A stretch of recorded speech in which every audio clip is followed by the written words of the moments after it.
Everyone online says you need to scale with a course. And I say, sell the damn service. I'm Emily Williams, award-winning consultant and productized offer expert since 2014. And I'm here to help you work less, make more, and stop custom building your burnout.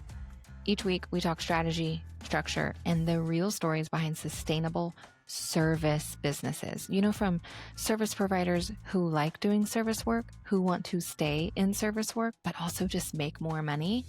If you're ready for all that yapping, then let's dive in.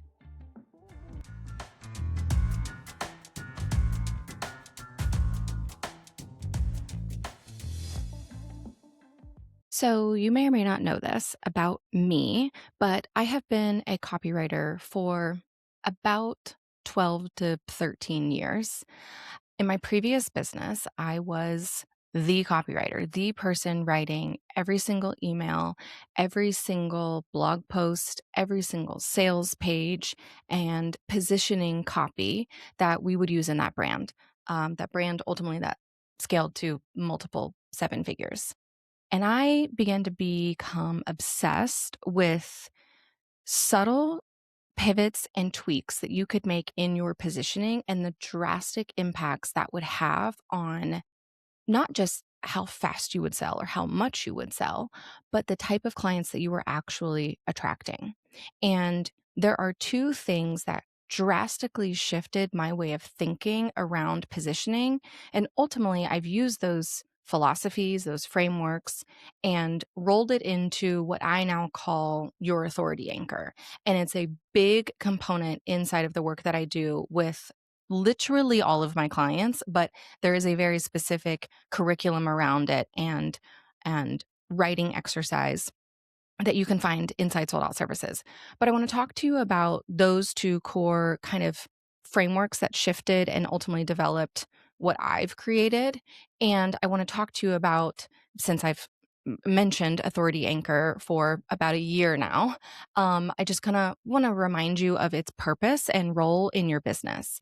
I've been getting this question from current clients right now who are inside SOS, who are workshopping their current authority anchor. And ultimately what you do inside the program is you create your best effort, you understand it, you go through an exercise and you write what you think is your best effort and you submit that to me for review.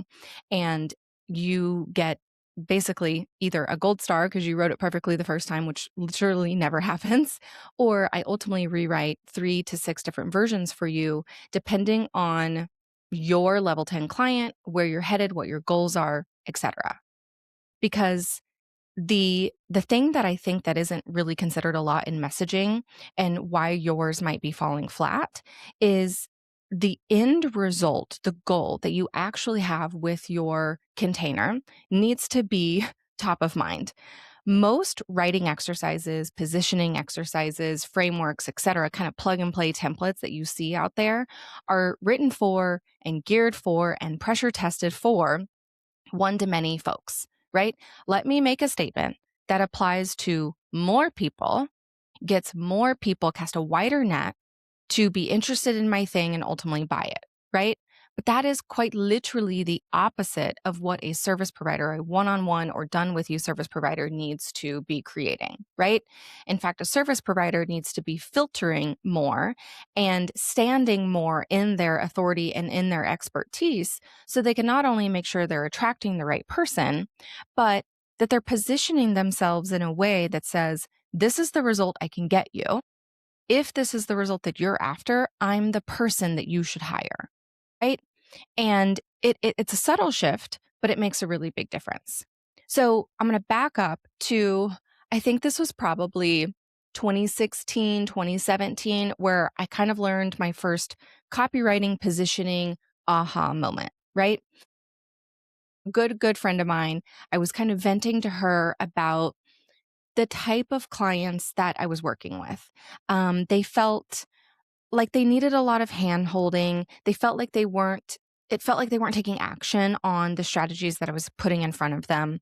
There was a lot of emotion involved in my coaching calls or my consulting calls or the work that we were doing. And it felt like it was just kind of like dragging me down. And I really didn't love the energy that was being brought into that room and into that space. And I was, complaining and venting of just like, why are they acting like this? Why is this happening? Why are they here? Right. And she he did a gut check with me, a kind of friend to friend check with me, and was like, well, let's look at your actual positioning. And are you accidentally or unknowingly attracting people who behave that way, who think that way, who act that way? And so we kind of did this quick and dirty audit on the positioning that I had written on our website, on our sales pages. And I was realizing that I was calling out qualities that I then in turn did not enjoy working with and working through with my clients. So I was saying things like, are you frazzled? Are you burnt out? Are you stressed? Are you over it? Are you tired? Right? Like really calling out not just negative things, but like a certain identity, right? And have you tried it all? But I can't remember all of the exact language, but I know for a fact I used frazzled and burnt out a lot, a lot, a lot. And so, to no one's surprise except for my own, I was working with clients who identified, not just were, but identified as frazzled and burnt out. It's one thing to be burnt out and stressed and done and frazzled and ready for something different, right? But there's feeling that in your business, and then there's identifying as that, as a person, as a business owner. And what I was doing was talking to people who identified as that. And for sure in 2016, but I would say even now, I am not equipped with working someone through the identity of being someone who is frazzled and stressed out and burnt out. If you are currently experiencing that in your business because of certain capacity issues or pricing issues or packaging issues, I can help you through that. But if you identify as someone who is burnt out, stressed, overwhelmed, I'm not going to enjoy working with you. And that's fine. You just need a different support and from someone who can help you tackle working through that identity. But it's not me, right? So I realized, and quite literally, that one conversation, I took our entire website, every single sales page, every single email, Instagram caption, everything, and I restructured it. And I removed those words. I removed those behaviors and those identities and those kind of armor that we wear sometimes, right? And I just restructured it. And I worded it more to be action oriented, right? Are you ready for this type of result? Are you interested in doing this work in order to get that outcome? Right? And all of the sudden, it quite literally felt like overnight. It was, more likely within months. But all of a sudden, I realized I was on a call one day and I felt so energized and I felt so excited to strategize with these people and brainstorm and ideate because while they did not like the position they were in and they wanted something to be different, they knew it wasn't about them. It was about, okay, now I'm ready to shift into doing something different. And this person is going to help me outline that plan and I'm going to implement and do it and see a different result. And it felt so good. And so one of the checks that we do in your authority anchor is what are the nuances and identities that we're talking about in this statement? And are those in alignment with our level 10 client? And if they're not, we need to tweak them or remove them.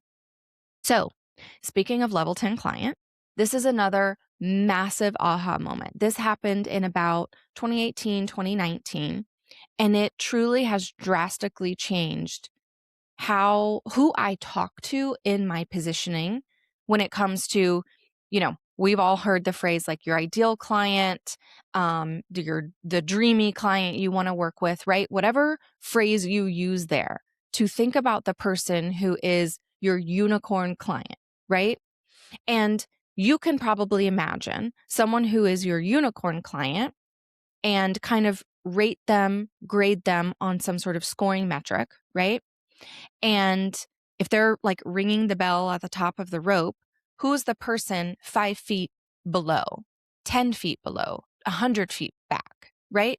And you can kind of imagine, okay, if this is my unicorn client, what are the qualities that they have and that they don't have?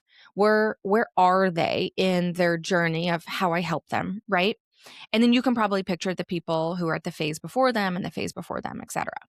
Well, there's a misconception in the positioning and copywriting space that if you write to the middle ground, if you think about it on a scale, I use a 10 scale, right? If you think about it from 0 to 10, and you think that if you write to your 5, your 6 people, that you're going to be casting the net that's appropriate for your goals, right?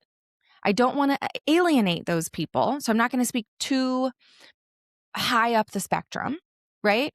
I want to make sure that these people, because I can help level 5, 6, 7, 8, 9, 10, right? I can help these people. So I want to make sure that they know I'm speaking to them, right? Maybe I for sure know I'm not going to speak to level 0 or level 1, or maybe you accidentally do, right? But what happens, and what has been proven time and time and time and time again, because it is so easy to slide back to positioning 6 and 7 in your messaging. It's so easy to do that. It feels very comfortable. It feels very run of the mill. I'm not going to offend anyone. I'm not going to take too hard of a stance. And I want these people to know that I'm for them, right?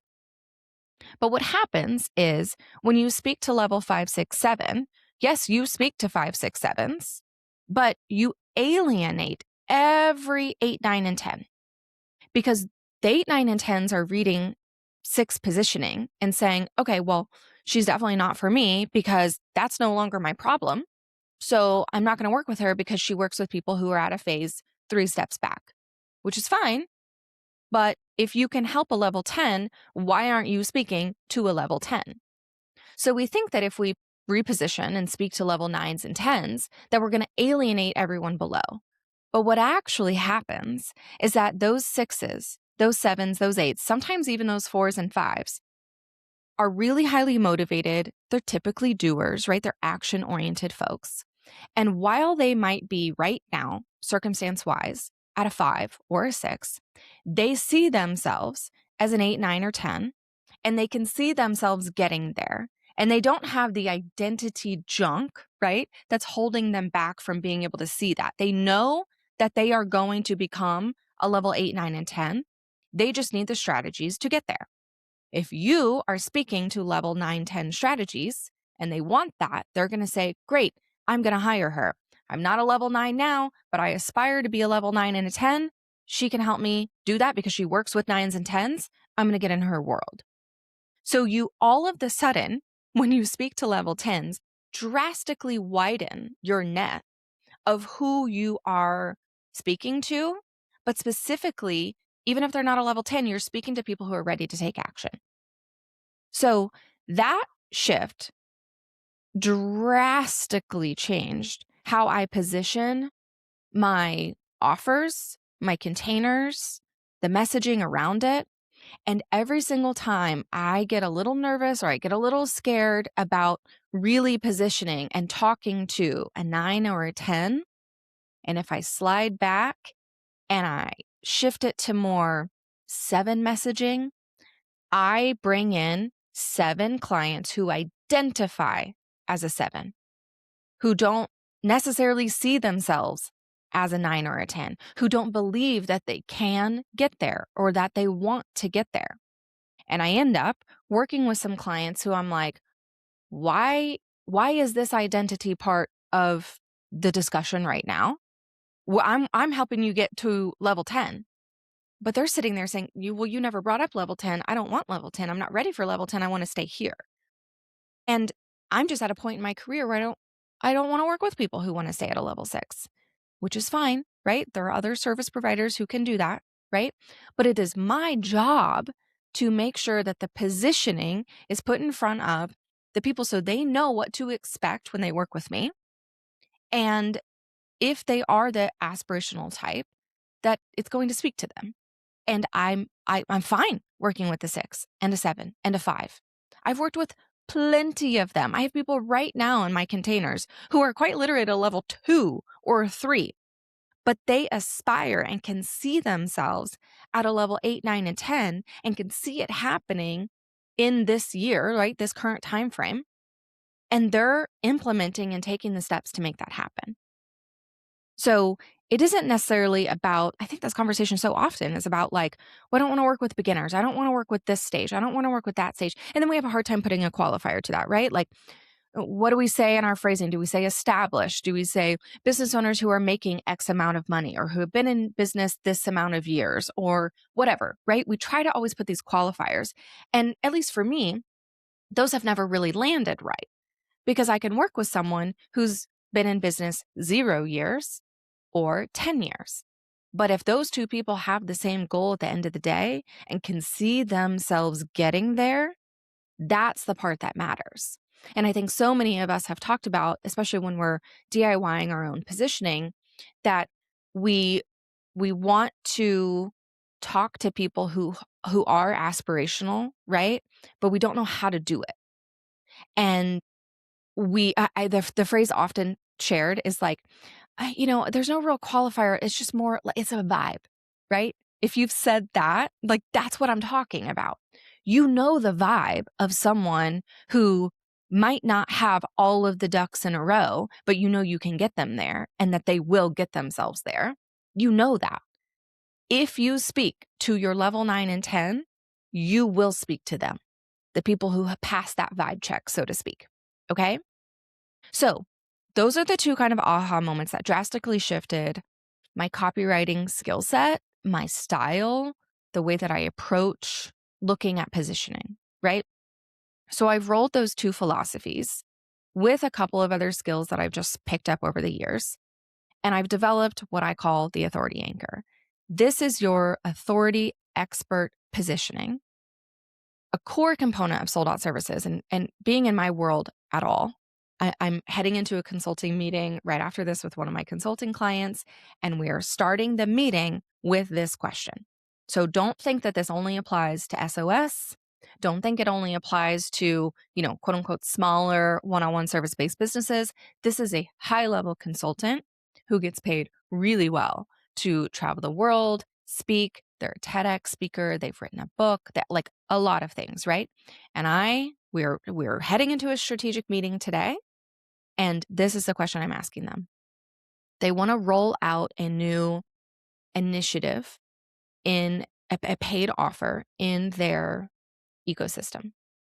And I am asking them on this meeting today, what is the number one result you want this offer to provide your clients and your business? It's a two-part approach. And this is kind of the evolution of authority anchor, right? If you've been around and you heard it, this is kind of 2.0 of this conversation. Because an offer, a content plan, a paid offer, a new container, whatever it is, needs to provide a result for your level 10 clients, and it needs to provide a result for your business. And you need to be really clear on what those things are before you develop any sort of strategy around getting people inside of that container. This is especially, this specific conversation is specific for people who are developing new containers or new marketing initiatives, but this applies to existing containers that you need to reposition.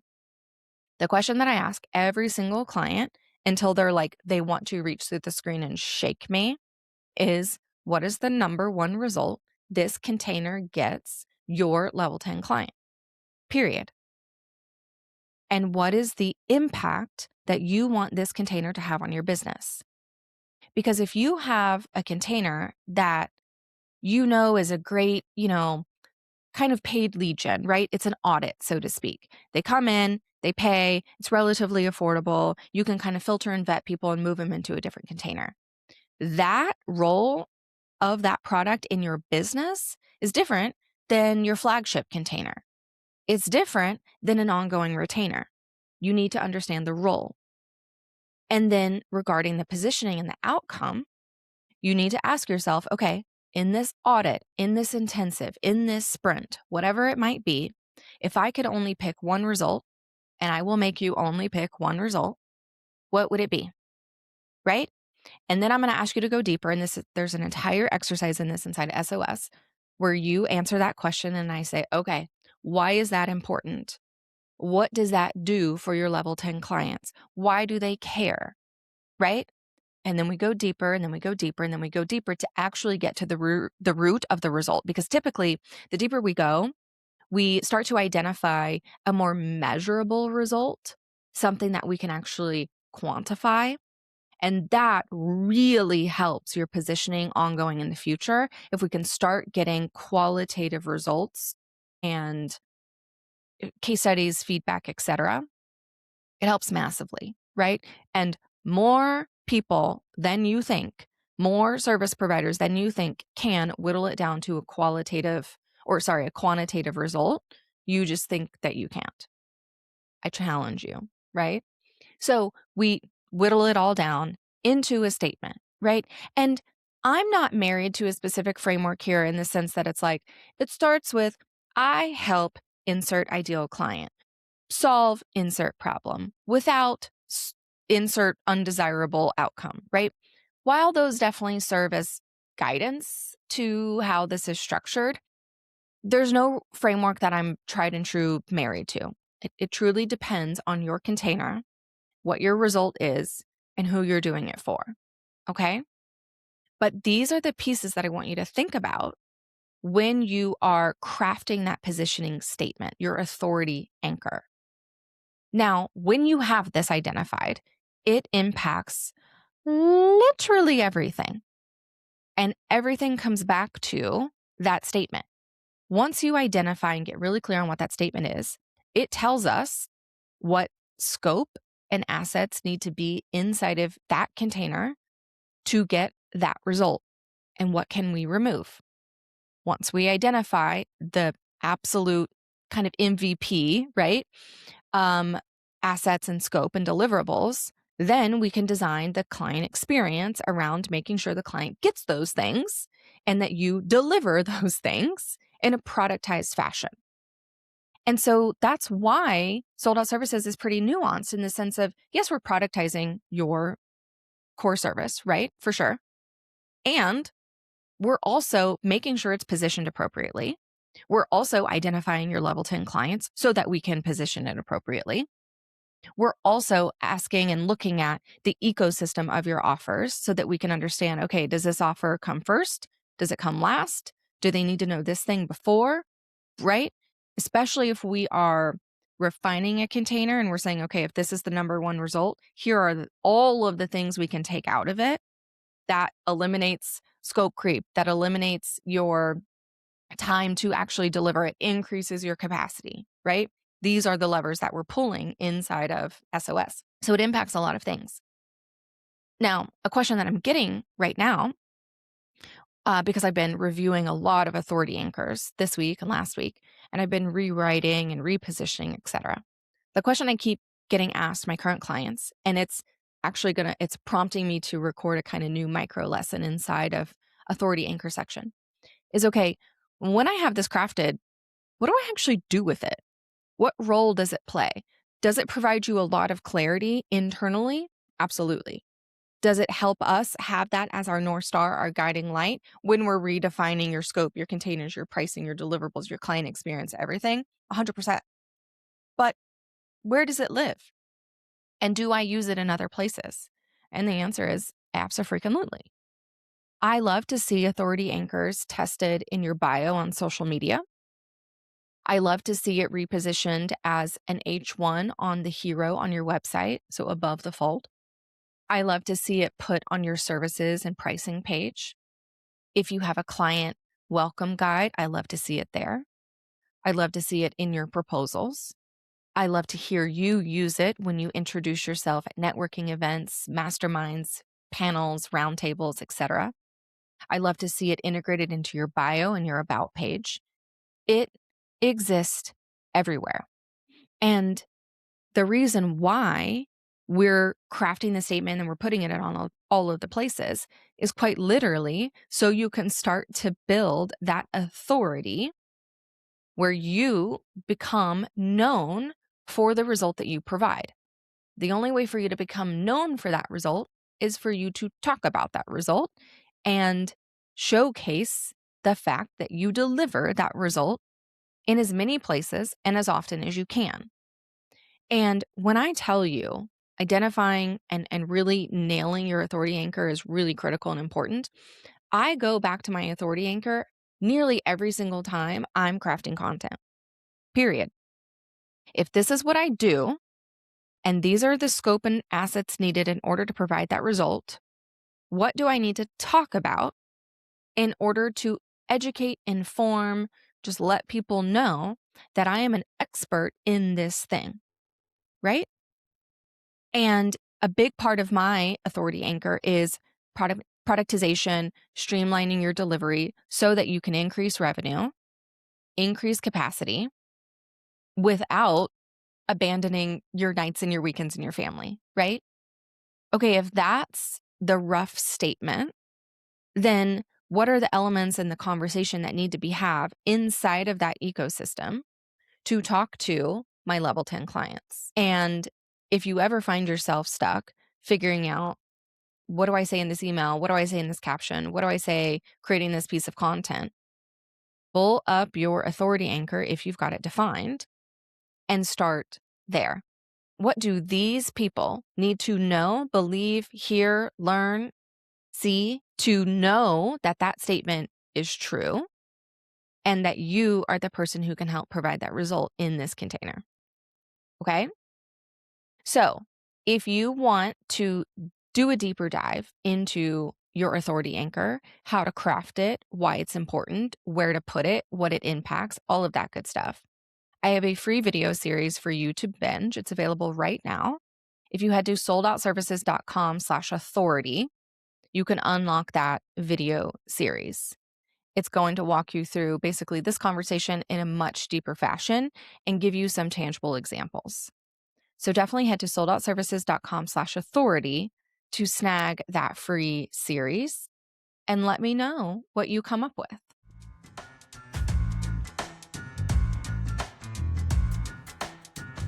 Hey, thank you so much for listening to this episode of Sell the Damn Service. I'm really honored that you spent however many minutes you just did with me. Now, if you could go do me a very quick favor and be sure to like, subscribe, leave a rating and a review for this podcast over on Apple Podcasts and Spotify, or, pick your favorite platform. I'm not going to be that choosy. It truly means the world to me. It's how little tiny shows that are like mine, that are self-funded and, being edited in between dinner time and school pickup, it helps us get seen. It's free for you to do and takes just a couple of minutes. And I would love you forever if I could send you an edible arrangement as a big thank you. I would. So instead, consider this giant thank you directed just at you for going to do that. And share this episode or this podcast with a friend who needs to hear it. I love ranting and raving about service-based business strategies. And, I think more people should listen to this show, honestly. So I appreciate you. Thank you so much. I really am grateful that you're here, and we will chat very soon.